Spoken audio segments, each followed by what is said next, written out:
നമുക്ക് നമ്മുടെ ഇന്നത്തെ ഈ ടോക്കിന് ഇത്രയും പേർ ഒരുമിച്ച് വന്നതിൽ നിങ്ങളോടുള്ള നന്ദി പ്രത്യേകിച്ച് അറിയിക്കുന്നു. നിങ്ങളെ ഓർത്ത് ഞാൻ ദൈവത്തിന് സ്തോത്രം അർപ്പിക്കുന്നു. മനസ്സിലാക്കുന്നത് 300 മെമ്പേഴ്സോളം വന്നു എന്ന് മനസ്സിലാക്കുന്നു. ഈ ഇതിനകത്തെ കപ്പാസിറ്റി 300 ആണ്. അതുകൊണ്ട് ആ 300 കപ്പാസിറ്റി ആയിരിക്കുന്നു എന്ന് അറിയുന്നതിൽ എനിക്ക് വലിയ സന്തോഷമുണ്ട്. നമുക്കൊരു നിമിഷം പ്രാർത്ഥിച്ച് നമ്മുടെ ഇന്നത്തെ സെഷനിലേക്ക് പ്രവേശിക്കാം. ഞങ്ങളുടെ പ്രിയപ്പെട്ട കർത്താവേ, നീ ഞങ്ങൾക്ക് നൽകിയിരിക്കുന്ന പ്രിയേക ദൈവത്തിലുള്ള ആഴമായ വിശ്വാസത്തിനായി ഞങ്ങൾ അങ്ങേക്ക് നന്ദി കരയറ്റുന്നു. ഈ ത്രിയേക വിശ്വാസത്തെ രൂപീകരിക്കുന്നതിന് ഞങ്ങളുടെ പിതാക്കന്മാരെ നീ സഹായിച്ച കൃപയ്ക്കായി ഞങ്ങൾ അങ്ങേക്ക് നന്ദി കരയറ്റുന്നു. 1700 വർഷക്കാലം അണമുറിയാത്ത ആ വിശ്വാസത്തിൽ ഈ സഭയെ, കാതോലികവും ശ്ലൈഹികവും ഏകവും വിശുദ്ധവുമായിരിക്കുന്ന സഭയെ നയിച്ചതിനാൽ ഞങ്ങൾ അങ്ങേക്ക് നന്ദി കരയറ്റുന്നു. ഇപ്പോൾ ഞങ്ങള് നൈസിയൻ ക്രീഡ് ഒന്ന് വിശകലനം ചെയ്യുവാനായിട്ട് ഒരുങ്ങുന്നു. ബലഹീനായ അടിയനോട് ഞങ്ങൾ എല്ലാവരോടും നീ കരുണ തോന്നണം. എളിയ അടിയന്റെ വായിലെ വാക്കുകളും ഞങ്ങൾ ഓരോരുത്തരുടെയും ഹൃദയത്തിലെ ധ്യാനവും ദൈവമേ അങ്ങേക്ക് പ്രസാദകരമായിരിക്കണം. യേശു മിശിഹാ മൂലം ഞങ്ങളുടെ പ്രാർത്ഥന കേൾക്കണമേ. ആമേൻ.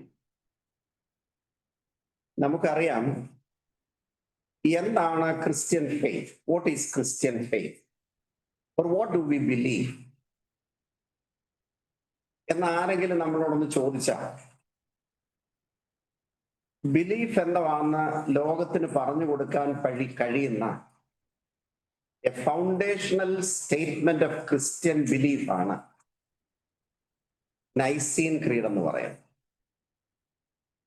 So the Nicene creed is the very foundational statement of the Christian belief which was originated in the 4th century.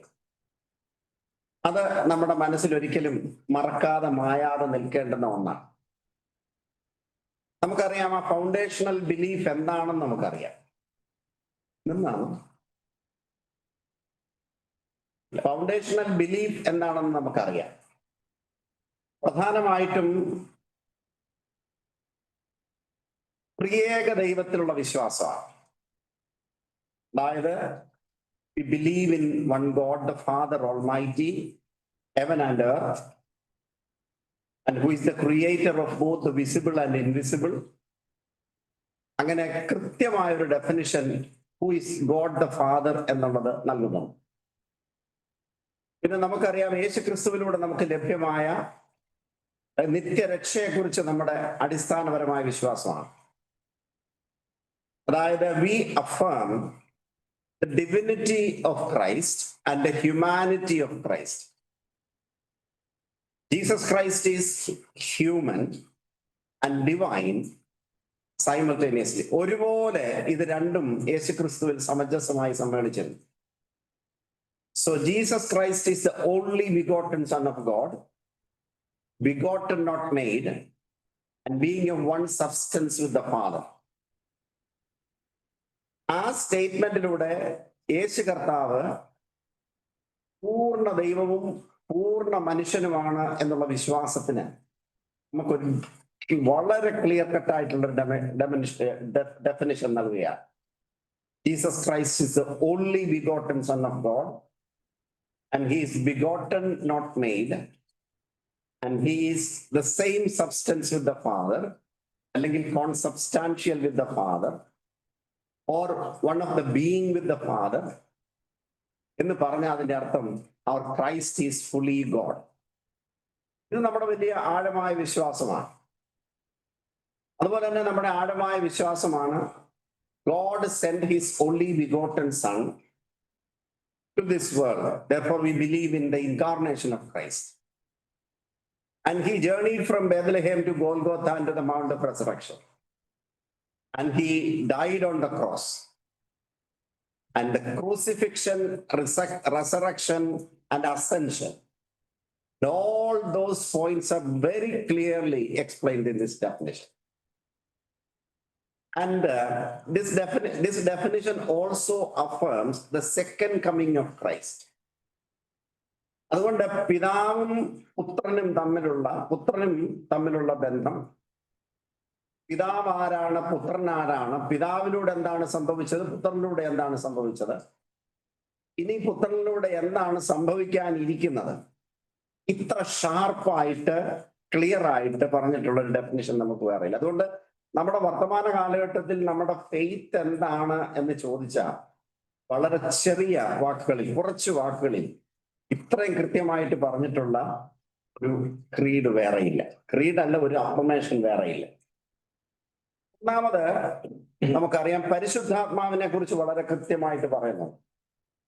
Believe in the Holy Spirit is the Lord and the giver of life and he's worshipped and glorified equally with the Father.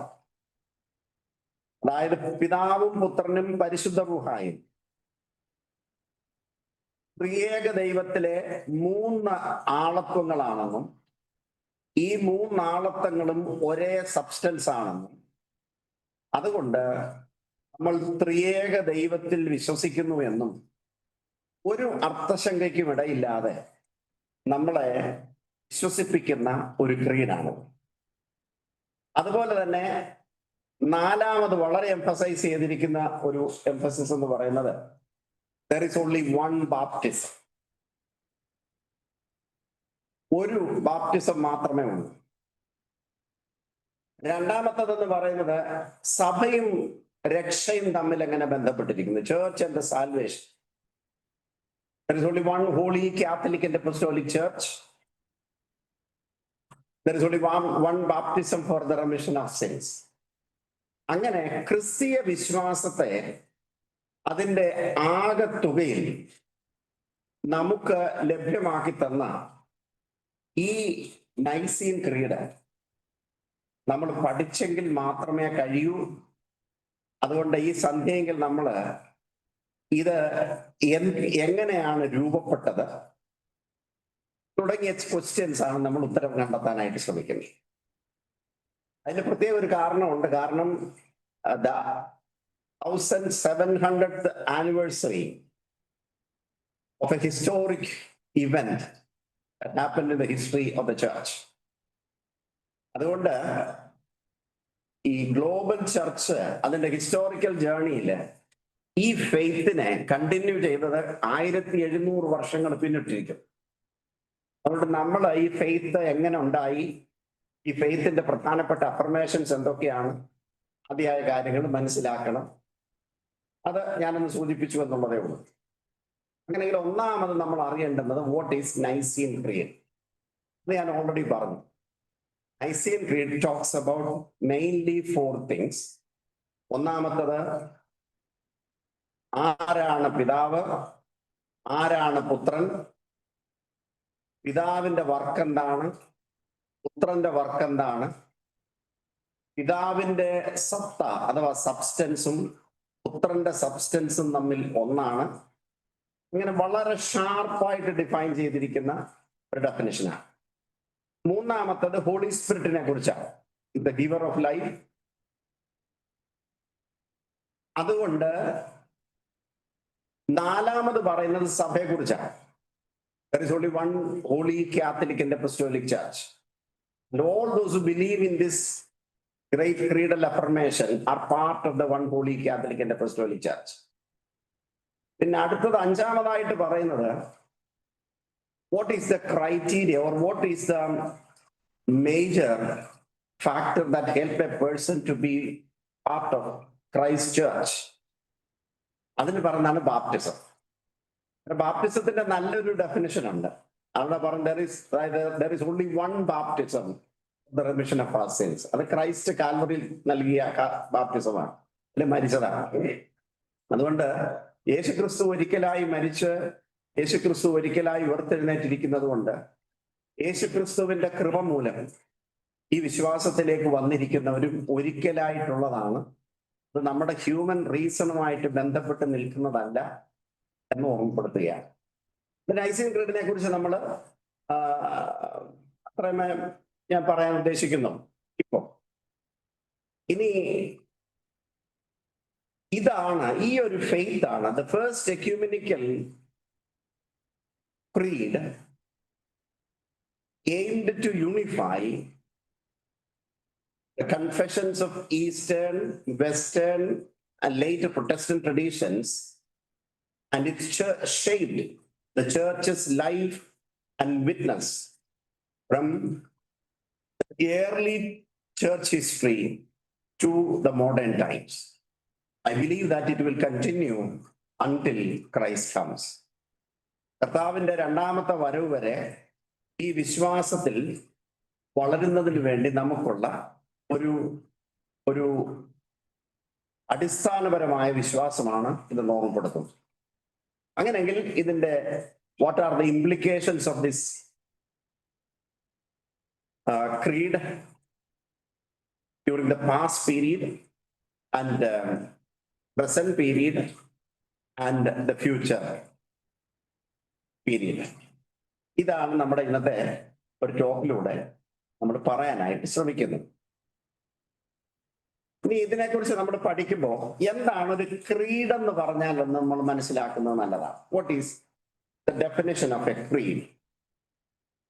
ഈ creed എന്ന് പറഞ്ഞാൽ വളരെ simple ടേമിൽ പറഞ്ഞാൽ it refers to a statement of the faith of the believers in Christianity. ക്രിസ്തു മതത്തിലുള്ള വിശ്വാസികളുടെ വിശ്വാസത്തിന് പറയുന്ന, വിശ്വാസത്തിന്റെ ആ ഒരു രേഖയ്ക്ക് പറയുന്ന പേരാണ് ക്രീഡ് എന്ന് പറയുന്നത്. അല്ലെങ്കിൽ ഒന്നുകൂടെ നമ്മൾ പറഞ്ഞാൽ creed as an authoritative expression of belief within the different Christian denominations who live in different continents and different cultural settings. അങ്ങനെ വരുമ്പോ Nicene Creed serves as a faith affirmation foundational to the church's doctrines, practices and unity. ഇത്ര നമ്മളൊന്ന് പറഞ്ഞ് മനസ്സിലായത് ഞാൻ ആമുഖമായിട്ടൊന്ന് പറഞ്ഞെന്നുള്ളതേ ഉള്ളൂ. ഈ നമുക്കറിയാം എന്തുകൊണ്ടാണ് ഈ ഒരു കൗൺസില് ഇപ്രകാരം വിളിച്ചു കൂട്ടുകയും, നൈസിയ എന്ന് പറയുന്നത് എംപറർ കോൺസ്റ്റന്റൈൻ വിളിച്ചു കൂട്ടിയ ഒരു കൗൺസിലാണ്.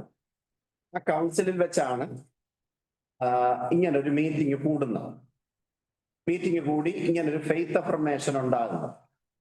ഞാൻ കഴിഞ്ഞൊരു ദിവസം ഒരു ആർട്ടിക്കിൾ വായിച്ചപ്പോൾ അതിനകത്ത് കണ്ടു, ഈ ഇത് ഫെയ്ത്ത് അഫർമേഷൻ ആയിട്ടൊന്നും കാണേണ്ട ആവശ്യമില്ല, ഇത് കോൺസ്റ്റന്റൈൻ ചക്രവർത്തിയുടെ ഒരു പൊളിറ്റിക്കൽ ഇൻവോൾവ്മെന്റ് ആയിരുന്നു. ആ പൊളിറ്റിക്കൽ ഇൻവോൾവ്മെന്റിനെ അന്നത്തെ അധികാരവർഗമുള്ള സഭ അത് കോൺസ്റ്റന്റൈന്റെ രാഷ്ട്രീയ സ്വാധീനം ഉപയോഗിച്ച് ഉണ്ടാക്കിയെടുത്തതാണ് എന്നൊക്കെ പറഞ്ഞൊരു ക്രിട്ടിക്കൽ റീഡിങ് ഞാൻ കണ്ടു. അങ്ങനെ റീഡ് ചെയ്യുന്നതിനകത്ത് തെറ്റൊന്നുമില്ല. പക്ഷെങ്കിൽ 1700 വർഷം അല്ലെ 2000 വർഷം ഈ സഭയെ, പാതാള ഗോപുരങ്ങൾ ജയിക്കാത്തതായ തിരുസഭയെ സ്ഥിരപ്പെടുത്തിയ ഏറ്റവും അടിസ്ഥാന പ്രമാണമാണ് നമ്മൾ ഈ വിശ്വസിക്കുന്ന വിശ്വാസം. അതുകൊണ്ട് ഞാൻ ഇതിനെ കാണുന്നത് ഒരു കൺഫെഷണൽ ബേസിസിലാണ്, അല്ലാതെ ഒരു റീഡിംഗ് ബേസിസിലല്ല. നിങ്ങൾക്കറിയാമല്ലോ, ഒരു കാര്യത്തെ തന്നെ നമുക്ക് റീഡ് ചെയ്യാം. അതിനാണ് ഇപ്പോഴത്തെ ഒരു പോസ്റ്റ് കൊളോണിയൽ മെത്തഡോളജിക്കൽ ഫ്രെയിംവർക്കിനകത്ത് നിന്ന് നമ്മൾ നോക്കുമ്പോൾ റീഡിംഗ് ആണ്. ഞാനൊരു എളുപ്പം മനസ്സിലാക്കാൻ പറ്റുന്നത്, ഇപ്പോ നമുക്ക് ഒരു കാര്യത്തെ തന്നെ നമ്മൾ വെക്കുന്ന കണ്ണാടിയുടെ കളർ അനുസരിച്ച് നോക്കുന്ന വസ്തുവിന്റെ കളർ മാറും. ആ നോക്കുന്ന വസ്തുവിന്റെ കളർ അതാകണമെന്നില്ല.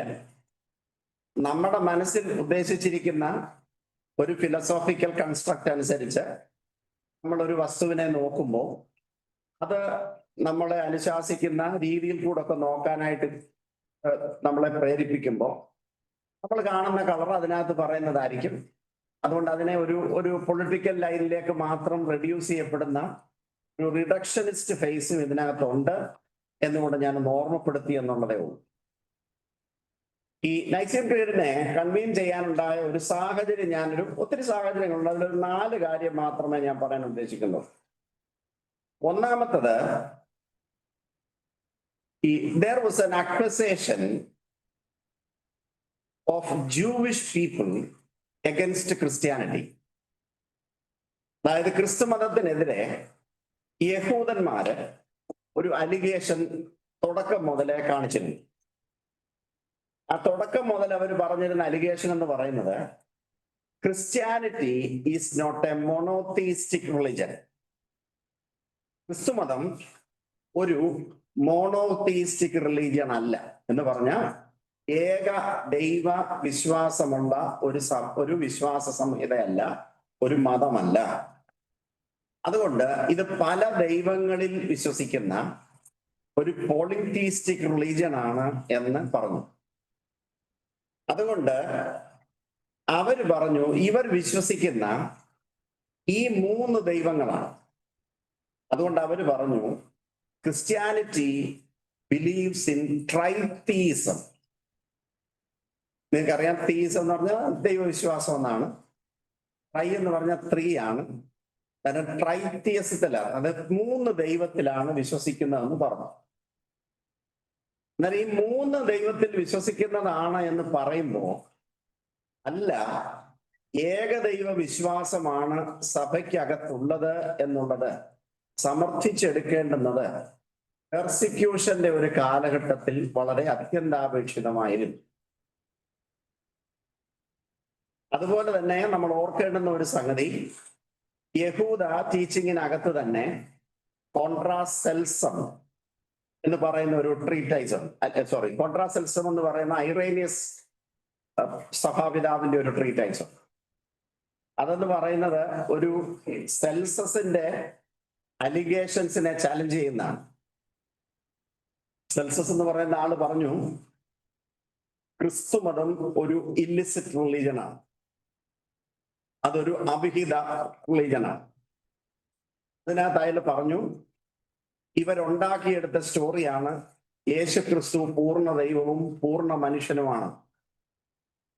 മൂന്നാമത് അദ്ദേഹം പറഞ്ഞു യേശു ക്രിസ്തു മേരി എന്ന് പറയുന്ന ഒരു സ്ത്രീക്ക് ഒരു റോമ പടയാളിയിൽ ഉണ്ടായ ഒരു കുഞ്ഞാണ്. അദ്ദേഹം മിടുക്കനായിരുന്നത് കൊണ്ട് അദ്ദേഹത്തെ ഗ്ലോറിഫൈ ചെയ്യുന്നതിന് വേണ്ടി അവര് വാർത്തെടുത്ത ഒരു സ്റ്റോറിയാണ് ഈ യേശു ക്രിസ്തു ദൈവമാണ് എന്നുള്ളതിനെ കുറിച്ചൊക്കെ ആ പുസ്തകത്തിൽ എഴുതിയതിനെ കൗണ്ടർ ചെയ്തുകൊണ്ടാണ് ഈ ഐറേനിയസ് പിതാവ് കഠിനമായ പീഡനത്തിന്റെ കാലഘട്ടത്തിൽ തന്നെ കോൺട്രാസെൽസം എന്ന് പറയുന്ന പുസ്തകം എഴുതിയത്. അറ്റ് ഹെറസീസ് എന്ന് പറയുന്ന പുസ്തകമാണ്. ഹെറസീസ് എന്ന് പറയുന്നത് ഇങ്ങനെയുള്ള ഇതിന്റെ വെളിച്ചത്തിൽ പല വിധത്തിലുള്ള ടീച്ചിങ് യേശുക്രിസ്തുവിനെ കുറിച്ച് വന്നിട്ടുണ്ട്. അത് ഞാൻ അതിലേക്ക് വരാം. ഞാൻ ചുരുക്കം പറഞ്ഞാല് ഏർലി ചർച്ചിന്റെ വലിയൊരു ലൈഫ് ആൻഡ് ഡെത്ത് സ്ട്രഗിൾ ആയിരുന്നു യേശുക്രിസ്തു പൂർണ്ണ ദൈവവും പൂർണ്ണ മനുഷ്യനുമാണ് എന്ന് പ്രൂവ് ചെയ്യണം. 2, യേശുക്രിസ്തുവും പിതാവായ ദൈവവും പരിശുദ്ധാത്മാവും തത്വത്തിൽ സാരാംശത്തിൽ ഏകമാണെന്നും എന്നാൽ സ്വഭാവത്തിൽ വ്യത്യാസമാണെന്നും കാണിക്കേണ്ടിയിരിക്കുന്നു. അതിനൊരു ഡെഫിനിഷൻ രൂപപ്പെടേണ്ടിയിരിക്കുന്നു. അതുകൊണ്ട്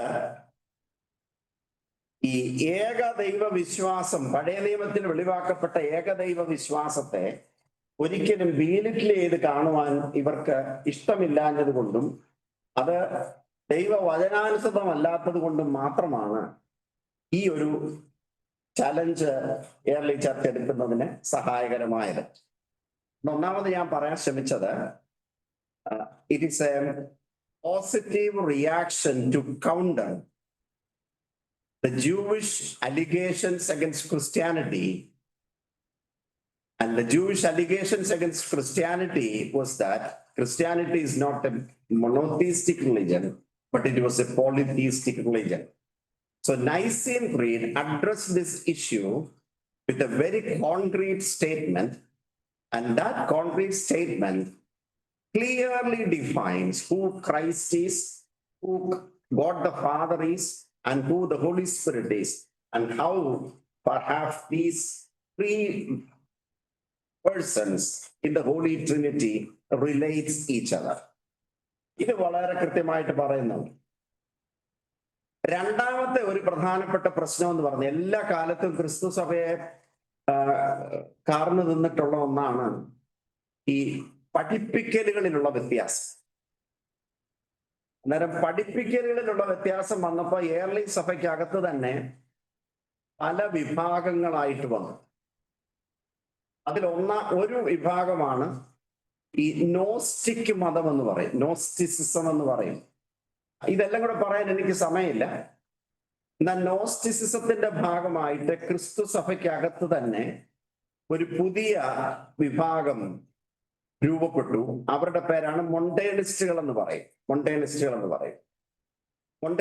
രൂപപ്പെട്ടു.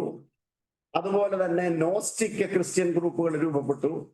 അങ്ങനെ ചർച്ചിന്റെ ടീച്ചിങ്ങിനകത്തൊരു ഐക്യരൂപ്യമില്ലാതെ വന്നപ്പോ ഒരു the challenge to keep the unity of the church amid various teachings on the person and work of Christ. So that eventually led to diverse teachings within Christianity.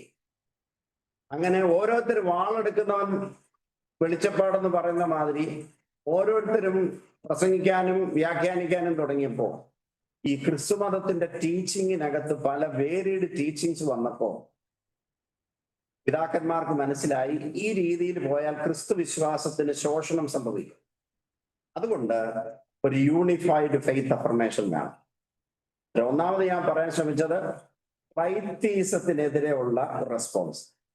രണ്ടാമത് പറയാൻ ശ്രമിച്ചത് we establish unity within the church. മൂന്നാമത്തതാണ് സാധാരണ എല്ലാവരും നമ്മൾ പറഞ്ഞു കേൾക്കുന്ന Aryan controversy എന്ന് പറയും. ഏരിയസ് എന്ന് പറയുന്ന ഒരു സഭാപിതാവ്, അദ്ദേഹത്തെ നമ്മൾ ബീലിറ്റിൽ ചെയ്ത് കാണരുത് എന്നുകൂടെ ഞാൻ സ്നേഹത്തോടെ ഓർമ്മപ്പെടുത്തട്ടെ. അതായത് 270 AD ലിബിയയിൽ ജനിച്ച മനുഷ്യനാണ് ഈ ഏരിയസ് എന്ന് പറയുന്ന ആൾ. ഇദ്ദേഹം ഭയങ്കര മിടുക്കനായ ഒരു ചെറുപ്പക്കാരനായിരുന്നു. അദ്ദേഹം അന്നത്തെ കാലത്തെ ഏറ്റവും നല്ല ഒരു വിദ്യാഭ്യാസ സ്കൂളായിരുന്നു, സ്കൂൾ ഓഫ് തോട്ട് ആയിരുന്നു ആന്റിയോക്യൻ സ്കൂൾ ഓഫ് തോട്ട് എന്ന് പറയും. ഈ ആന്റിയോക്യൻ സ്കൂൾ ഓഫ് തോട്ടിലെ ലൂസിയാൻ എന്ന് പറയുന്ന ഫിലോസഫറിന്റെ കീഴിൽ പഠിച്ച ആളാണ്. അദ്ദേഹം നല്ല പോലെ പ്രസംഗിക്കുന്ന ഒരു പ്രസംഗകനാണ്. അതുപോലെ തന്നെ അദ്ദേഹത്തിന് ഈ ലൂസിയാൻ എന്ന് പറയുന്ന ആള് സ്വാധീനിച്ചിട്ടുള്ളത് ഈ ദൈവശാസ്ത്ര മേഖലയിലെ ആദ്യത്തെ സിസ്റ്റമാറ്റിക് തിയോളജിയൻ ആയിരുന്ന ഒറിഗൺ എന്ന് പറയുന്ന ആളിനോടാണ്. ഇത് അങ്ങനെ ഞാൻ പറയാൻ പോയാലും സമയം പോകും, അതുകൊണ്ട് ഞാൻ അങ്ങോട്ട് പോകുന്നില്ല. അതായത് ഇങ്ങനെ സമർത്ഥനായ ഒരു കുട്ടി, ചെറുപ്പക്കാരൻ, അദ്ദേഹം ഈ യേശു കർത്താവിനെ കുറിച്ച് ടീച്ച് ചെയ്തപ്പോ അദ്ദേഹത്തിന്റെ പഠിപ്പിക്കൽ, അതായത് പഠിച്ചു വന്ന ഇൻഫ്ലുവൻസ് അദ്ദേഹത്തെ സ്വാധീനിച്ചു. അദ്ദേഹത്തെ സ്വാധീനിച്ചത് കൊണ്ട് എന്ത് സംഭവിച്ചു എന്ന് ചോദിച്ചാൽ, അദ്ദേഹം പറഞ്ഞു വന്നപ്പോഴത്തേനൊക്കെ അദ്ദേഹം ഈ ട്രൈത്തീസത്തെ കൂടുതൽ എംഫസൈസ് ചെയ്യുന്ന ഒരു അനുഭവത്തിലേക്ക് പോയി. അതിനെ കൗണ്ടർ ചെയ്യേണ്ടുന്ന ഒരു ആവശ്യകതയും വന്നു എന്നുള്ളതാണ് വസ്തുത.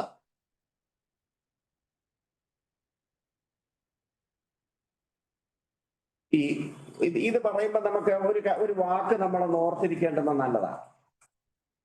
ഈ ഗ്രീക്കില് ഒരു പദമുണ്ട്, ഹോമോ ഊസിയോസ് എന്ന് പറയും. ഹോമോ ഊസിയോസ്, അതായത് ഊസിയാന്ന്, അത് പറയാൻ പോയാൽ എനിക്കൊന്ന് കുറച്ചുകൂടെ കടുപ്പമുള്ളത് കൊണ്ട് ഞാനത് പറയുന്നില്ല, അവിടെ റിപ്പീറ്റ് ചെയ്യാൻ. അങ്ങനെങ്കിൽ ഏരിയൻ കോൺട്രവേഴ്സി വെളിച്ചത്തിൽ യേശു കർത്താവ് അവൻ പൂർണ്ണ മനുഷ്യനല്ല, പൂർണ്ണ ദൈവവുമല്ല എന്നുള്ള ഒരു ധാരണയിലേക്ക് വരാൻ വന്നതുകൊണ്ട് അത് ക്രിസ്ത്യൻ ഫെയ്ത്തിനെ വളരെ നെഗറ്റീവായിട്ട് ബാധിക്കുവാൻ സാധ്യതയുള്ളത് കൊണ്ട് അത്യാവശ്യമായിട്ട് ഈ ഒരു യൂണിറ്റി ഫെയ്ത്തിൽ അഫർമേഷന് ആവശ്യമായിട്ട് വന്നു. ഇത് കൂടാതെ നാലാമത്തതെന്ന് പറയുന്നത് ഈ ക്രിസ്തീയ ഗ്രൂപ്പിനിടയ്ക്ക് തന്നെ ഇന്ന് നമ്മുടെ ഇടയിൽ ഗ്രൂപ്പുകളുള്ളത്, നമ്മുടെ എന്ന് പറഞ്ഞാൽ മർത്തമായിലെ കാര്യമല്ല ഞാൻ പറഞ്ഞ്, ഇന്ന് ലോക ക്രിസ്ത്യാനിറ്റിക്കകത്ത് പലതരത്തിലുള്ള ടീച്ചിങ് ഉള്ളതുപോലെ തന്നെ 4-ാം നൂറ്റാണ്ടായപ്പോഴും അത്തരത്തിലുള്ള ഭയങ്കരമായ ടീച്ചിങ്സുകൾ ഉണ്ടായിരുന്നു. അതില് ഒരു ടീച്ചിങ് ഞാൻ പറയാം.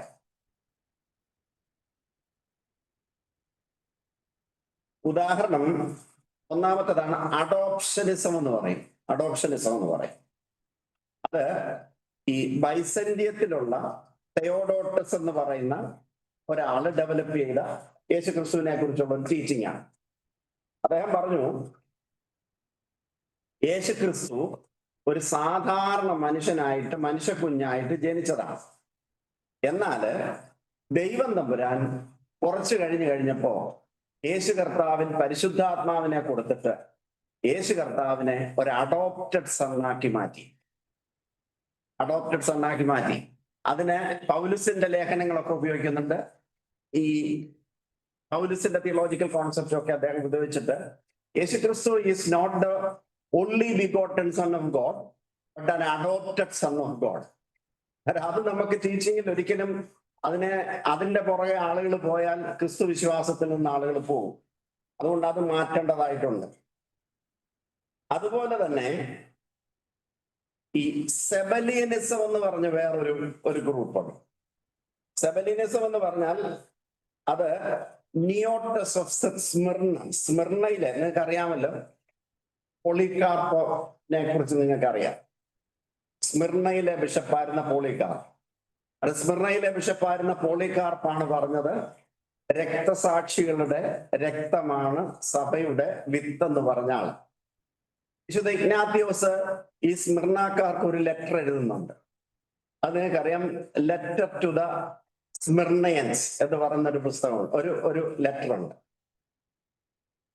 സ്മിർണ എന്ന് പറയുന്നത് ആദിമകാലത്തെ ഏറ്റവും പ്രധാനപ്പെട്ട സഭകളിൽ ഒരു സഭയാണ് സ്മിർണയിലെ സഭ. അവിടെ ഡെവലപ്പ് ചെയ്ത ഒരു നെഗറ്റീവ് ടീച്ചിങ് ആണ്, അല്ലെങ്കിൽ ഒരു കറക്റ്റ് അല്ലാത്ത ടീച്ചിങ് ആണ് ഞാൻ ഈ പറയാൻ പോകുന്ന സെബലിയനിസം എന്ന് പറയുന്നത്. അത് സ്മിർണയിലെ നിയോട്ടസ് എന്ന് പറയുന്ന ആളാണ് ആദ്യം ഇത് തുടങ്ങി 190 AD. ഇതിന് 210 ആയപ്പോഴത്തേക്ക് അദ്ദേഹത്തിന്റെ ഒരു നല്ല മിടുക്കനായ ശിഷ്യനുണ്ടായിരുന്നു. അദ്ദേഹത്തിന്റെ പേര് സെബലിയസ് എന്നായിരുന്നു. അദ്ദേഹം പറഞ്ഞു, പിതാവും പുത്രനും പരിശുദ്ധാത്മാവും 3 വ്യക്തികളാണ് എന്ന് പറഞ്ഞു. അദ്ദേഹം പഠിപ്പിച്ചു വന്നപ്പോഴത്തേക്ക് അതും ട്രൈത്തിയസത്തിൽ ചെന്ന് എത്തി. പിന്നെ ഒരു കാര്യം കൂടെ, ഒരെണ്ണം കൂടെ പറഞ്ഞാൽ നിർത്താം. അപ്പല്ലോനാരിസം എന്ന് പറഞ്ഞ വേറൊന്നുണ്ട്. അതും സഭയിലെ ഒരു നല്ല ഒരു ടീച്ചറായിരുന്നു അപ്പല്ലോനാരിസ് എന്ന് പറയുന്ന ആൾ. അദ്ദേഹം ടീച്ച് ചെയ്തു, യേശുക്രിസ്തുവിന് ഒരു മനുഷ്യന്റെ ശരീരമുണ്ട്, എന്നാൽ മൈൻഡും സോളും ദൈവത്തിൻ്റെതാണെന്ന്. അങ്ങനെ പറയുമ്പം യേശുക്രിസ്തു പൂർണ്ണ മനുഷ്യനല്ല, പൂർണ്ണ ദൈവവുമല്ല എന്ന് പറയേണ്ടി വരും. ഇങ്ങനെയുള്ള പല ടീച്ചിങ്സുകൾ ഇരുന്ന ഒരു കാലഘട്ടത്തിലാണ് ഒരു യൂണിഫൈഡ്, എല്ലാവർക്കും അംഗീകാരപ്രദമായ ഒരു ഡെഫിനിഷൻ വേണം എന്ന് ആദിമസഭയ്ക്ക് ഒരു ഹിസ്റ്റോറിക്കൽ നെസസിറ്റി രൂപപ്പെടുന്നത്. അതിന്റെ വെളിച്ചത്തിലാണ് ഡിഫൈൻ ചെയ്തത്. അതായത്, we believe in one God the Father, creator of all things visible and invisible എന്ന് പറയുന്ന, heaven and earth and the visible and invisible എന്ന് പറയുന്ന സംഗതി. And we believe in Jesus Christ is the only begotten son of God എന്ന് പറയുന്ന statement. പിന്നെ Yesukristu he came to this world. പിന്നെ നമ്മൾ പറയുന്ന he crucified, died and will come again എന്ന് പറയുന്ന ബേസിക് ഫെയ്ത്ത്. മൂന്നാമത്തെ, holy spirit is the giver of life എന്ന് പറയുന്ന basic faith. And the church എന്ന് പറയുന്നത് it is the body of Christ, and the incorporation in the body of Christ is possible through baptism, and the baptism is only for once എന്ന് പറയുന്നത്. ഞാൻ അതൊന്ന് പറയേണ്ടത് നല്ലതാണെന്ന് എനിക്ക് തോന്നുന്നു. അതായത്, വേദപുസ്തകത്തിനകത്ത് 2 തരത്തിലുള്ള മാമോദിസകളെ കുറിച്ച് പരാമർശിക്കുന്നു. ഒന്ന്, യോഹന്നാൻ നടത്തിയ മാമോദിസ, ജോൺ ദ ബാപ്റ്റിസ്റ്റ് നടത്തിയ മാമോദിസ. മറ്റൊന്ന് യേശു ക്രിസ്തു നടത്തിയ ബാപ്റ്റിസം. യോഹന്നാൻ നടത്തിയ ബാപ്റ്റിസത്തിന് പറയുന്ന പേര് ബാപ്റ്റിസം ഓഫ് റിപ്പൻഡൻസ് എന്നാണ്. എന്നാല് യേശു ക്രിസ്തു സ്ഥാപിച്ച ബാപ്റ്റിസത്തിന് നമുക്ക് പേര് പറയാൻ കൊടുക്കുന്ന പേര് ബാപ്റ്റിസം ഓഫ് ഗ്രേസ് ആണ്. യോഹന്നാൻ സ്നാപകന്റെ ബാപ്റ്റിസം ഓഫ് റിപ്പൻഡൻസിനകത്ത് നമുക്കറിയാം ഈ നന്മതിന്മകളെ തിരിച്ചറിയേണ്ടുന്ന ഒരു വിവേകത്തിന്റെ ആവശ്യമുണ്ട്. അതുകൊണ്ടാണ് യേശു ക്രിസ്തു ബാലനായി കഴിഞ്ഞതിന് ശേഷം യേശു ക്രിസ്തു ആ പഴയ ബാപ്റ്റിസം സ്വീകരിക്കുന്നത്. നമുക്കറിയാം യേശു ക്രിസ്തുവിന്റെ ബാപ്റ്റിസം എന്ന് പറയുന്ന പഴയ ഓർഡറിന്റെ എൻഡാണ്. എന്നാൽ യേശു ക്രിസ്തു പുതിയ ബാപ്റ്റിസം തുടങ്ങുന്നത് ഒരു പുതിയ മീനിങ് ആണ്. അത് യേശു ക്രിസ്തുവിന്റെ മരണത്തോടും പുനരുത്ഥാനത്തോടും ഏകീഭവിക്കുന്നതാണ്. It is the process to identify with the death and resurrection of Jesus Christ. യേശു ക്രിസ്തുവിന്റെ മരണത്തോടും പുനരുത്ഥാനത്തോടും ഏകീഭവിക്കാൻ കഴിയുന്നത് it is not through our works but by the grace. കൃപയാലല്ലോ വിശ്വാസം മൂലം നിങ്ങൾ രക്ഷിക്കപ്പെട്ടിരിക്കുന്നു, അതിനും നിങ്ങൾ കാരണമല്ല, ദൈവത്തിന്റെ ദാനമാണ്. എന്നാൽ യേശു ക്രിസ്തു ആരെയും സ്നാനപ്പെടുത്തിയിട്ടില്ല. അതാണ് യോഹന്നാന്റെ സുവിശേഷം 4-ാം അധ്യായത്തിൽ നമ്മൾ കാണുന്നത്. അവിടെ ഒരു ശ്രുതി വന്നു യേശു ക്രിസ്തു ഒത്തിരി പേരെ സ്നാനപ്പെടുത്തുന്നു. അതുകൊണ്ടാണ് അവിടെ എഴുതി വെച്ചിരിക്കുന്നത് യേശു താനും ആരെയും സ്നാനപ്പെടുത്തിയിട്ടില്ല. യേശു ക്രിസ്തു പുതിയൊരു നിയമം ശിഷ്യന്മാർക്ക് കൊടുത്തു. ശിഷ്യന്മാരോട് പറഞ്ഞു, ആകയാൽ നിങ്ങൾ പുറപ്പെട്ട് പിതാവിന്റെയും പുത്രന്റെയും പരിശുദ്ധാത്മാവിന്റെയും നാമത്തിൽ സ്നാനം കഴിപ്പിക്കണം. എന്നിട്ട് സകല ജാതികളെയും ശിഷ്യരാക്കിക്കൊള്ളും, ഞാനോ ലോകാവസാനത്തോളം നിങ്ങളോട് കൂടെ ഇരിക്കും. അത് ശിഷ്യന്മാര് പോയിടത്തെല്ലാം സ്നാനപ്പെടുത്തി. അതുകൊണ്ട് നമ്മൾ ഫോളോ ചെയ്യുന്നത് നമ്മളെന്ന് ഞാൻ പറഞ്ഞ മാർത്തോമ വിശ്വാസികളായ നമ്മൾ ഫോളോ ചെയ്യുന്ന അല്ലെ മെയിൻ ലൈൻ ചർച്ചസ്, അപ്പോസ്തോലിക വിശ്വാസം പിന്തുടരുന്ന എല്ലാ മെയിൻ ലൈൻ ചർച്ചസും ഫോളോ ചെയ്യുന്നത് ഈ യേശുക്രിസ്തുവിന്റെ ബാപ്റ്റിസമാണ്. അതുകൊണ്ടാണ് ഈ കവനന്റൽ റിലേഷൻസിൽ ഒരു ഭവനത്തിൽ ജനിക്കുന്ന കുഞ്ഞ് കർത്താവിന്റെ തിരുശരീരമാകുന്ന സഭയ്ക്കകത്ത് തന്നെ ഉള്ള ഒരു സാക്രമെന്റൽ ലൈനിലാണ് ജനിക്കുന്നത്. അതുകൊണ്ടാണ് ആ കുഞ്ഞിനെ ജനിക്കുമ്പോൾ തന്നെ, ജനിച്ച് കുറച്ച് ദിവസം കഴിയുമ്പോൾ തന്നെ മാമോദിസം. ഞാൻ സന്ദർഭവശാൽ പറഞ്ഞു എന്നുള്ളേ ഉള്ളൂ, അത് പറയാനല്ല ഞാൻ വന്നത് പെർസിക്യൂഷന്റെ സമയം. അത് നിങ്ങൾക്ക് അറിയാം, AD 64 നീറോ ചക്രവർത്തിയുടെ സമയം മുതൽ തുടങ്ങിയതാണ്. പെർസിക്യൂഷൻ തുടങ്ങിക്കഴിഞ്ഞപ്പോ കുറച്ചു പേര് വിശ്വാസം ത്യജിച്ചിട്ട് അവർ പഴയ മതത്തിലേക്ക് പോയി. കുറച്ചു പേർ പബ്ലിക്കായിട്ട് വിശ്വാസം ത്യജിച്ചു, എന്നാൽ ഉള്ളിൽ യേശുക്രിസ്തുവിൽ വിശ്വസിച്ചുകൊണ്ട് പോയി. മൂന്നാമതൊരു കൂട്ടരുണ്ട്, അവർ പബ്ലിക്കായിട്ട് ത്യജിച്ചു പറയുകയും എന്നാൽ സഭയുമായി യാതൊരു ബന്ധവുമില്ലാതെ നിൽക്കുകയും ചെയ്ത ഒരു കൂട്ടം ആളുകൾ. സഭയുമായും ബന്ധമില്ലാതെ നിന്നു, റോമൻ ആരാധന രീതിയുമായിട്ടും ബന്ധമില്ലാതെ നിന്നു. അന്നേരം ക്രിസ്തു മതം ഒരു സ്വതന്ത്ര മതമായി മാറിയപ്പോ, അല്ലെ when Christianity got freedom, Kerala ചർച്ചിനകത്തൊരു ചിന്ത വന്നു, ഇങ്ങനെ പോയവർ തിരിച്ചു വരുമ്പോ അവരെ മാമോദിസ മുക്കി വേണോ വീണ്ടും സ്വീകരിക്കേണ്ടുന്നത്? Is there any need to rebaptize them to enroll in the name of the in the register of the church, അല്ലെ enroll into the body of Christ? ക്രിസ്തു സഭയിലേക്ക് വീണ്ടും ചേർക്കുന്നതിന് വേണ്ടി അവര് വീണ്ടും ബാപ്റ്റിസം കഴിക്കണമെന്ന് കുറച്ചുപേര് പറഞ്ഞു അത് ശരിയല്ല, ബാപ്റ്റിസം നമ്മളാരും കഴിക്കുന്ന പ്രവൃത്തി കൊണ്ടൊന്നുമല്ല ഇവരാകുന്നത്, കർത്താവിന്റെ മരണത്താലും പുനരുദ്ധാനത്താലും കൃപയാലുമാണ്. അതുകൊണ്ട് നൈസീൻ ക്രീഡ് എംപാക്ടിക്കലായിട്ട് പറയേണ്ടതായിട്ട് വന്നു. There is only one baptism for the remission of sins. ഇതാണ് അതിന്റെ കോണ്ടെക്സ്റ്റ് എന്ന് പറയുന്നത്. ഇത്രയും നമുക്ക് ഞാനിപ്പോ പറയാൻ ശ്രമിച്ചത് എന്താണ് ക്രീഡ്, രണ്ടാമത് ഞാൻ പറയാൻ ശ്രമിച്ചത് what is the subject matter of creed. രണ്ട്, ഞാൻ പറയാൻ ശ്രമിച്ചത് what is the definition of a creed. മൂന്നാമത് ഞാൻ പറയാൻ ശ്രമിച്ചത് what are the historical context that led to the convening of this particular council. ഇവിടെ നമ്മൾ ഓർക്കേണ്ടുന്ന ഒരു ചെറിയ ഫിലോസോഫിക്കൽ ഒരു തലമുണ്ട്. അത് ഞാനൊന്ന് പറയാം. ഈ സഭാചരിത്രത്തിലെ ഫസ്റ്റ് സിസ്റ്റമാറ്റിക് തിയോളജിയൻ എന്ന് പറയുന്ന ആള് ഒറിഗൺ എന്ന് പറയുന്ന ആളാണ്. ഒറിഗൺ. അന്നേരം ഒറിഗണാണ് യേശുക്രിസ്തു ആരാണ് എന്ന് ലോകത്തോട് ഗ്രീക്ക് ഫിലോസഫി ഉപയോഗിച്ച് പറഞ്ഞ് പഠിപ്പിച്ച ആള്. അതിന് അദ്ദേഹം ഉപയോഗിച്ച രണ്ട് വാക്കുകളാണ് ഊസിയ ആൻഡ് ഹൈപ്പോസ്റ്റാസിസ് എന്ന് പറയും. നമ്മള് ശ്രദ്ധിച്ചാല് അദ്ദേഹം ഉപയോഗിച്ച രണ്ട് വാക്കുണ്ട്. ഒന്ന്, അദ്ദേഹം ഉപയോഗിച്ച രണ്ട് വാക്കിനേക്കാൾ ഒറ്റ വാക്കിനെ അത് നിർത്തുന്നതായിരിക്കും നല്ലത്. അതെന്താണെന്ന് ചോദിച്ചാൽ ലോഗോസ് എന്ന് പറയുന്ന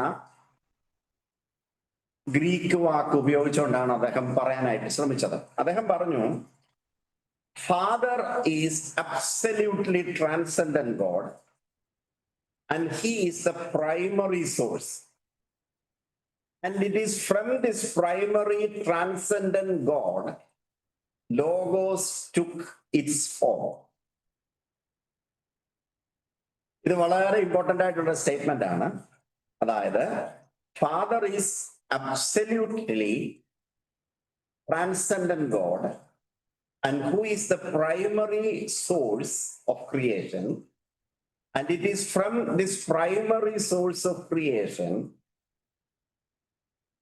logos took its form. Logos എന്ന് പറയുന്നത് യേശുക്രിസ്തുവാണ്. Took its form. Hence, there is a distinction between father and son. എന്നാ അദ്ദേഹം പറഞ്ഞു, ഫാദർ ആൻഡ് സണ്ണ് ഡിസ്റ്റിങ്ഷൻ ഉണ്ട്. They are in one ousia, O-U-S-I-A, one ousia, and in two hypostases. ഇതാണ് ഈ ഒരു ചെറിയ ആശയക്കുഴപ്പം ഉണ്ടാക്കിയ ആദ്യത്തെ ഒരു തിയോളജിക്കൽ പൊസിഷൻ ആണത്. അദ്ദേഹം പറഞ്ഞു, God the Father is a transcendent God and from whom Jesus logos came in to be. There is a distinction between Father and Son, but at the same time in essence, in substance, Father and Son are the same. Whereas in nature, father and son are different. സ്വഭാവത്തിൽ വ്യത്യസ്തതയുണ്ട്. എന്നാൽ സ്വഭാവം എന്ന് പറഞ്ഞാൽ സത്തയിൽ ഏകമാണ്, സാരാംശത്തിൽ ഏകമാണ്. എന്നാൽ സ്വഭാവത്തിൽ വ്യത്യാസമുണ്ട്. Therefore, that which is generated is subordinated to that which gives generation. നമ്മൾ ഹ്യൂമൻ ടേമിൽ ചിന്തിക്കുമ്പോൾ സൃഷ്ടിതാവും സൃഷ്ടികർത്താവും തമ്മിൽ, അല്ല സൃഷ്ടിതാവും സൃഷ്ടിയും തമ്മിൽ ഡിസ്റ്റിങ്ഷൻ ഉണ്ട്. അതുകൊണ്ട് സൃഷ്ടിതാവാണ് ഒരു ലെവൽ സൃഷ്ടിയിൽ നിന്ന് മാറിയിരിക്കുന്നത് എന്നുള്ള ഒരു ചിന്തയാണ്. എന്നാൽ അദ്ദേഹം വളരെ കൃത്യമായിട്ട് പറഞ്ഞു, there is only one substance. Jesus Christ is consubstantial with the Father. Jesus Christ is the same substance with the Father. പക്ഷെ there are three distinction ഉണ്ടെന്ന് പറഞ്ഞു, വേറൊരു ഡിസ്റ്റിങ്ഷൻ ഉണ്ടെന്ന് പറഞ്ഞു. എന്നാല് ഈ ഏരിയസ് എന്ന് പറയുന്ന സഭാപിതാവ് അതിനെ ഒരു എക്സ്ട്രീം പൊസിഷനിലേക്ക് കൊണ്ടുപോയി. ആ എക്സ്ട്രീം പൊസിഷനിലേക്ക് കൊണ്ടുപോയത് അതിനൊരു കാരണമുണ്ട്. അതിന്റെ കാരണം എന്താണെന്ന് ചോദിച്ചാൽ, ഞാൻ പറയുന്നത് ഫോളോ ചെയ്യുന്നുണ്ടല്ലേ? ഞാൻ പറയുന്നതിന്റെ കാരണം, ഈ ഒറിഗന്റെ ഒരു ശിഷ്യനായിരുന്നു പോൾ ഓഫ് സമസോട്ട എന്ന് പറയും. അദ്ദേഹം ഒരു നല്ല സഭാപിതാവാണ്. അവരെയൊന്നും നമ്മൾ നെഗറ്റീവായിട്ട് പറയല്ല. പോൾ ഓഫ് സമോസാറ്റ പറഞ്ഞു, he rejected the pre-existence of Christ. അവൻ ലോകാരംഭത്തിന് മുമ്പേ ഉള്ളവനായിരുന്നു എന്നുള്ള ആ തത്വത്തെ പോൾ ഓഫ് സമോസാറ്റ അംഗീകരിച്ചിരുന്നില്ല. കാരണം ഈ പിതാവായ ദൈവത്തിൽ നിന്ന് പുറപ്പെട്ടവനായതുകൊണ്ട്, ഒരു ചരിത്രത്തിൽ ജനിച്ച് ജീവിച്ചവനായതുകൊണ്ട് യേശു ഒരു പ്രീ എക്സിസ്റ്റൻസ് ഉണ്ടെന്നുള്ളത് അദ്ദേഹം വിശ്വസിച്ചില്ല. ഈ പോൾ ഓഫ് സമസോട്ടായുടെ ഒരു സ്വാധീനമുള്ള ആളായിരുന്നു നമ്മുടെ ഏരിയസ്. അതുകൊണ്ട് ഏരിയസ് പറഞ്ഞു, there was a time when Jesus was not. യേശു ക്രിസ്തു ഇല്ലാതിരുന്ന ഒരു സമയം ഈ ലോകത്തിൽ ഉണ്ടായിരുന്നു എന്ന് പറഞ്ഞാൽ Jesus Christ was only A human. യേശുക്രിസ്തുവിന്റെ ഹ്യൂമൻ ബീങ്, യേശുക്രിസ്തുവിന്റെ ഡിവിനിറ്റിയുടെ അംശം കുറവാണ് എന്നുള്ള ഒരു ടീച്ചിങ്ങിലേക്ക് അത് എത്തിച്ചേരുന്നതിനിടയായി. അന്നേരം യേശുക്രിസ്തു പൂർണ്ണ ദൈവവും പൂർണ്ണ മനുഷ്യനുമാണെന്ന് പറഞ്ഞു മനസ്സിലാക്കേണ്ടുന്ന ഒരു ആവശ്യം ഈ കാലഘട്ടത്തിൽ ഉണ്ടാകുകയും ചെയ്തു. ഒരു വശത്ത് ഇത് ക്രിസ്തുമതം ട്രൈത്തീസത്തിലാണ് വിശ്വസിക്കുന്നതെന്ന് പറയുന്നു. ഒരു വശത്ത് യേശുക്രിസ്തുവും പിതാവായ ദൈവവും രണ്ടാണെന്ന് പറയുന്ന ഒരു ടീച്ചിങ് വരുന്നു. ഇങ്ങനെ വരുമ്പോഴാണ് തീർച്ചയായിട്ടും ഇതിനെ ഒരു നല്ല രീതിയിൽ അഡ്രസ് ചെയ്യേണ്ട ഒരു സാഹചര്യം തിയോളജിക്കലി വരുന്നത്. എന്നാൽ ഹിസ്റ്റോറിക്കൽ കോണ്ടെക്സ്റ്റ് ഓഫ് ദ ക്രീഡിലൂടെ ഞാൻ പറയാം. ഈ നമുക്കെല്ലാവർക്കും അറിയാം, കോൺസ്റ്റന്റൈൻ ചക്രവർത്തി ഈഡിക്റ്റ് ഓഫ് മിലാൻ 313 പുറപ്പെടുവിച്ചു കഴിഞ്ഞപ്പോ ഈ പല ടീച്ചിങ് ക്രിസ്ത്യാനിറ്റിയിലുണ്ട്. Christianity became a major religion in the whole Eastern and the Western Roman Empire. അങ്ങനെ വരുമ്പോ നമ്മുടെ ക്രിസ്ത്യാനികളല്ലയോ, മനുഷ്യരും അല്ലയോ, ഓരോരുത്തരും പിടിച്ച ഓരോ മുയലിനും 2 വാലെന്നും പറഞ്ഞ്, 2 വാലല്ലല്ലോ 2 കൊമ്പെന്നും പറഞ്ഞ് അങ്ങോട്ടും ഇങ്ങോട്ടും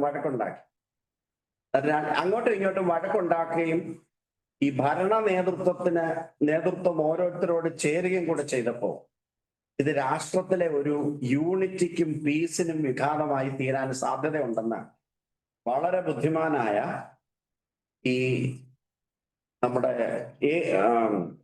കോൺസ്റ്റന്റൈൻ ചക്രവർത്തി മനസ്സിലാക്കുകയും അദ്ദേഹം തന്നെ ഇന്നുണ്ടായിരുന്ന എല്ലാ ദൈവശാസ്ത്രജ്ഞന്മാരെയും ഒക്കെ വിളിച്ച് ഒരു മീറ്റിംഗ് വിളിച്ചുകൂട്ടി. അതാണ് ജൂൺ മാസം 19 മുതൽ ഓഗസ്റ്റ് മാസം 25 വരെ കൂടിയത്. 325 ഓഗസ്റ്റ് മാസം 19 മുതൽ ജൂൺ മാസം 19 മുതൽ ഓഗസ്റ്റ് മാസം 25 വരെ അവർ ഒരുമിച്ച് കൂടിയിട്ട് deliberate on vital issues related to the church. ഇത് നമ്മുടെ ഒരു ഹിസ്റ്റോറിക് ഇമ്പോർട്ടൻസ് നോക്കിയാണ് ഏകദേശം 2 മാസത്തിലധികം ഇവരെല്ലാം കൂടെ ഒരുമിച്ച് ചേർന്നു. എത്ര ബിഷപ്പന്മാരുണ്ടായിരുന്നു? 318 ബിഷപ്പന്മാരുണ്ടായിരുന്നു. ആ 318 ബിഷപ്പന്മാർ ഒരുമിച്ച് കൂടി ഏകദേശം 2 മാസത്തിൽ കൂടുതൽ ഒരുമിച്ചിരുന്ന് ആലോചിച്ച് ഈ വിഷയത്തിന് ഒരു തീരുമാനമെടുത്ത ഒരു സ്റ്റേറ്റ്മെന്റാണ് നമ്മൾ ഈ കാണുന്ന, എന്നും എല്ലാ ആരാധനയ്ക്കകത്തും നമ്മൾ റിസൈറ്റ് ചെയ്യുന്ന ഈ ഫെയ്ത്ത് അഫർമേഷൻ എന്ന് പറയുന്നത്. ഇതിന് ആ ഫെയ്ത്ത് അഫർമേഷന്റെ അതിന്റെ ഒരു കൾമിനേഷൻ എന്ന് പറയുന്നത് 381 കൂടിയ കൗൺസിൽ ഓഫ് കോൺസ്റ്റാന്റിനോപ്പിൾ വെച്ചാണ്. അവിടെയാണ് ബിഷപ്പ് അത്തനാസിയോസ് പിതാവും പുത്രനും പരിശുദ്ധാത്മാവും തമ്മിലുള്ള സത്താപരമായ ഏകതയെ എന്ന് പറഞ്ഞാൽ the unity of the Godhead of the father, son and the holy സ്പിരിറ്റിനെ സൂചിപ്പിക്കുന്നതിന് വേണ്ടി ഒരു വാക്ക് കണ്ടുപിടിച്ചു. ആ വാക്കിന്റെ പേരാണ് ഹോമോഊസിയോസ്. അങ്ങനെ ഈ നൈസിയൻ കോൺസ്റ്റാന്റിനോപ്പിൾ ക്രീഡ് വന്നതോടുകൂടെ ഹോമോസിയോസിന്റെ പേരെന്ന് പറഞ്ഞ സെയിം സബ്സ്റ്റൻസ് അല്ലെങ്കിൽ കോൺസബ്സ്റ്റാൻഷ്യൽ എന്ന ഈ ഇഷ്യൂസ് മുഴുവൻ സോൾവ് ചെയ്യപ്പെടുകയും അങ്ങനെ ഈ ക്രിസ്തു സഭയ്ക്ക് നൈസിയൻ ക്രീഡ് വിശ്വാസത്തിന്റെ ഒരു ആധികാരിക രേഖയായിട്ട് തീരുകയും ചെയ്യുന്നു. കഴിഞ്ഞ 1700 വർഷം ഈ തിയോളജിക്കൽ പൊസിഷൻ അല്ലെങ്കിൽ ഈ തിയോളജിക്കൽ ബിലീഫ് അഫർമേഷൻ ഈ നമ്മുടെ സഭയെ നയിക്കുന്ന ഒരു ഒരു പ്രധാനപ്പെട്ട ഒരു ക്രീഡൽ അഫർമേഷൻ ആയിട്ട് നിലകൊള്ളുകയും ചെയ്യും. അതുകൊണ്ട് വർത്തമാന കാലഘട്ടത്തിൽ നമുക്കറിയാം Nicene Creed has remained an integral and undisputed affirmation of faith for almost 2 millennia, and that itself is an authentic proof for its importance and relevance. The Nicene Creed has been still remaining as an authentic affirmation of faith for all Christians all over the world.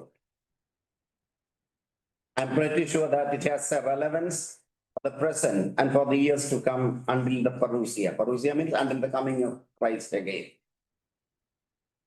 രണ്ടാമത്തേതെന്ന് പറയുന്നത് this is the first ecumenical council.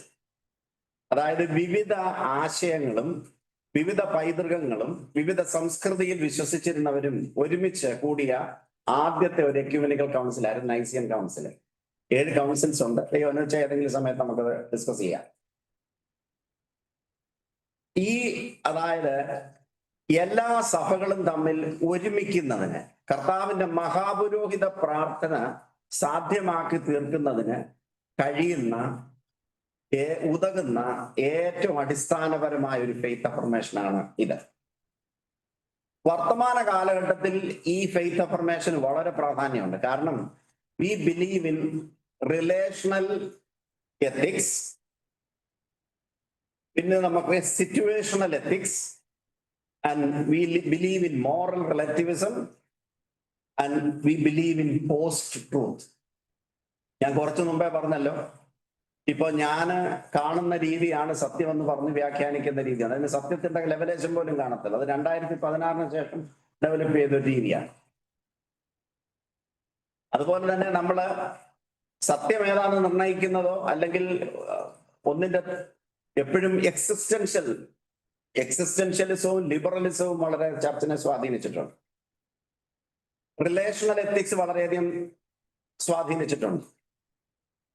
Relational ethics എന്ന് നമ്മൾ പറഞ്ഞാല് ഒരു കുറ്റത്തിന്റെ അത് കുറ്റമാണോ അല്ലയോ എന്ന് തീരുമാനിക്കുന്നത് situation ആണെന്നുള്ളതാണ്. Situational ethics എന്ന് പറയുന്നതാണ്.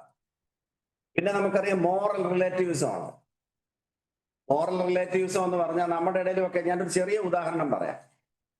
ഞാൻ കഴിഞ്ഞൊരിടത്ത് ഇപ്പൊ നമ്മുടെ കുടുംബത്തിലൊക്കെ തന്നെ ഈ പണ്ടൊക്കെയാണ് നമ്മള് കല്യാണത്തിന് മുമ്പേ ഒന്നും പെണ്ണും ചെറുക്കനും ഒന്നും അങ്ങനെ കാണുന്ന രീതി പോലും.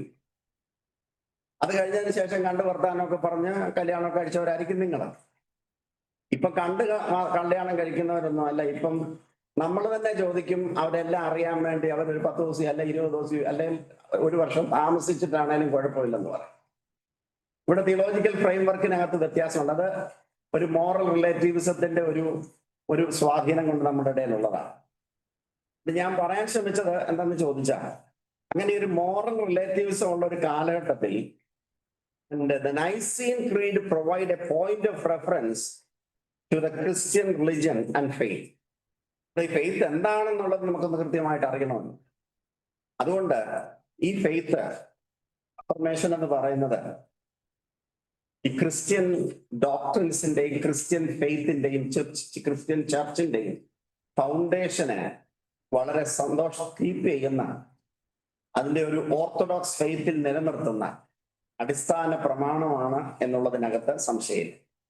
അതിന് നമുക്ക് കൃത്യതയോടുകൂടെ ഈ ഫെയ്ത്ത് അഫർമേഷൻ ഓരോ പ്രാവശ്യവും നമ്മൾ ഉരുവിടുമ്പോൾ യേശു ക്രിസ്തുവിലും പിതാവായ ദൈവത്തിലും പുത്രനായ ക്രിസ്തുവിലും സഭയിലും ഉള്ള ഈ ഒരു വിശ്വാസത്തിൽ നമ്മൾ ഒരുമിച്ച് കർത്താവിന് വേണ്ടി പ്രവർത്തിച്ച് ഫലകരമായി പ്രവർത്തിക്കുന്നതിന് ദൈവം കൃപ നൽകട്ടെ എന്ന് പ്രാർത്ഥിക്കുന്നു. 1 മണിക്കൂറായല്ലോ. അതുകൊണ്ട് ഞാൻ